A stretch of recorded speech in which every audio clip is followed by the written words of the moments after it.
Philosophy ক্লাসে সকলকে স্বাগত। আজকের ক্লাসে আমরা 2023 সালে ফিলোজফি অনার্সের 6 সেমে তোমাদের ওয়েস্টার্ন এথিক্স থেকে যে প্রশ্নটি এবারে 2023 সালে এসেছিল সেই প্রশ্নের এমসিকিউ প্রশ্নের সম্পূর্ণ আনসার বা উত্তরপত্র নিয়ে আলোচনা করব এবং সম্পূর্ণ 5 মার্কস এবং 15 মার্কসের যে প্রশ্নগুলো তোমাদের এবছরে এসেছিল সেগুলো এই ক্লাসের মাধ্যমে তোমাদের সামনে উপস্থাপন করব। দেখো, প্রথম প্রশ্ন, নীতিবিদ্যার আলোচ্য বিষয় হলো। দেখো, নীতিবিদ্যা প্রথমত আমাদের ক্রিয়াগুলোকে দুটি ভাগে ভাগ করা হয়। একটা হলো ঐচ্ছিক ক্রিয়া আর একটি হলো অনৈচ্ছিক ক্রিয়া। নীতিবিদ্যা সবসময় আমাদের যে ঐচ্ছিক ক্রিয়া সেই ঐচ্ছিক ক্রিয়া নিয়েই আলোচনা করে, তাই আনসার হলো ঐচ্ছিক ক্রিয়া। নিম্নলিখিত বাক্যগুলির মধ্যে নৈতিক বাক্য কোনটি? দেখো, কথা দিয়ে কথা রাখা উচিত। কাউকে কথা দিলে সেই কথাটা রাখা উচিত, এই বাক্যটি হলো এখানে নৈতিক বাক্য। নিম্নোক্ত বিষয়গুলির মধ্যে নৈতিক বিচারের বিষয়বস্তু কি? দেখো, উদ্দেশ্য, অভিপ্রায়, এগুলো আমরা এই দুটি শব্দকে অনেক সময় একই অর্থে প্রয়োগ করে থাকি, কিন্তু নীতিবিদ্যার প্রধান আলোচ্য বিষয় হলো অভিপ্রায়। ঘয়ের দাগে, মার্জিত বা সংযত আত্মসুখবাদের প্রবক্তাকে?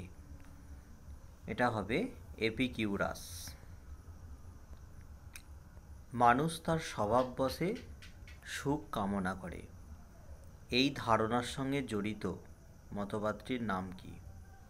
তো মানুষ স্বভাববশে সুখ কামনা করে, এটা অবশ্যই মনস্তাত্ত্বিক মতবাদে বলা হয়। তৃপ্ত সুখর অপেক্ষা অতৃপ্ত সক্রেটিস হওয়া ভালো, কার উক্তি? এটা মিলের উক্তি। পরবর্তী প্রশ্ন দেখো, অ্যারিস্টটলের নৈতিক মতবাদ কি নামে পরিচিত? এটি অ্যারিস্টটলের মতবাদ, এটি আনন্দবাদ নামে পরিচিত। সদাচার অথবা চারিত্রিক উৎকর্ষ সংক্রান্ত মতবাদের সঙ্গে কোন দার্শনিকের নাম যুক্ত? এটি অ্যারিস্টটলের মতবাদ। কর্তব্যের জন্য কর্তব্য, এই নীতির সাথে কোন দার্শনিকের নাম যুক্ত? এটি ইমানুয়েল কান্ট। শাস্তির যৌক্তিকতা সম্পর্কে সংশয় প্রকাশ করেন কারা?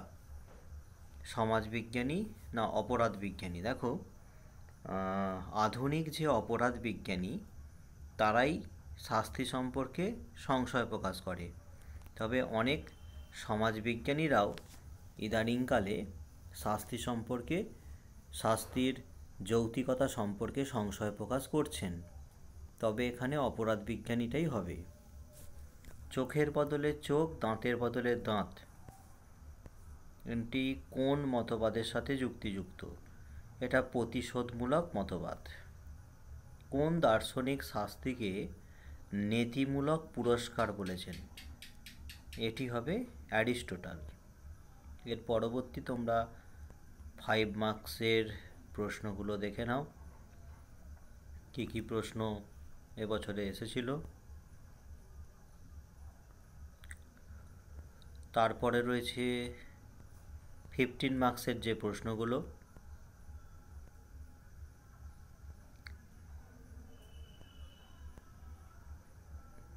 ঠিক আছে, যারা ইংলিশ ভার্সানে রয়েছে তারা ইংলিশ প্রশ্নগুলোও কালেকশন করে রাখো।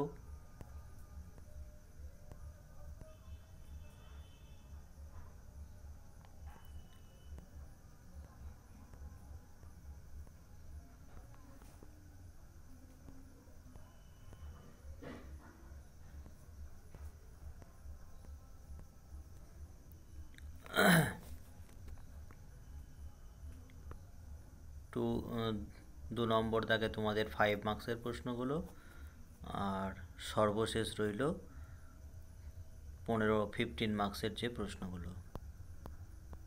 ঠিক আছে। আচ্ছা, পূর্বের আমার চ্যানেল থেকে দুটো ভিডিওতে তোমার অনেকে কমেন্ট করছো যে এমসিকিউ আনসার দুটো ভিডিওতে একটু ভুল রয়েছে। তো সেগুলো আমি কমেন্টে তোমাদের বা ডেসক্রিপশানে ভিডিও লিঙ্কে মাধ্যমে আমি ওর আনসারটা সঠিক লিখে দেবো, সেটা তোমরা দেখে নেবে, বা কমেন্ট করেও আমি তোমাদেরকে জানিয়ে দিচ্ছি যে এই প্রশ্নের আনসারটা কোনো একটা ভুলবশত ওখানে মিস্টেক রয়ে গেছে। তো তোমরা যখন ওই ভিডিওগুলো দেখবে সেগুলো অবশ্যই খেয়াল রাখবে এবং তার ডেসক্রিপশানটা ফলো করবে, তাহলেই তুমি যেটা ভুলবশত যে প্রশ্নের আনসারটা হয়ে গেছে সেটা ওখানে আমরা কারেকশান করে দেওয়া হবে। ঠিক আছে, আজকের ক্লাস এখান পর্যন্তই রইল। পরবর্তী ক্লাসে আরেকটি কোনো প্রশ্নপত্র নিয়ে আমরা হাজির হব।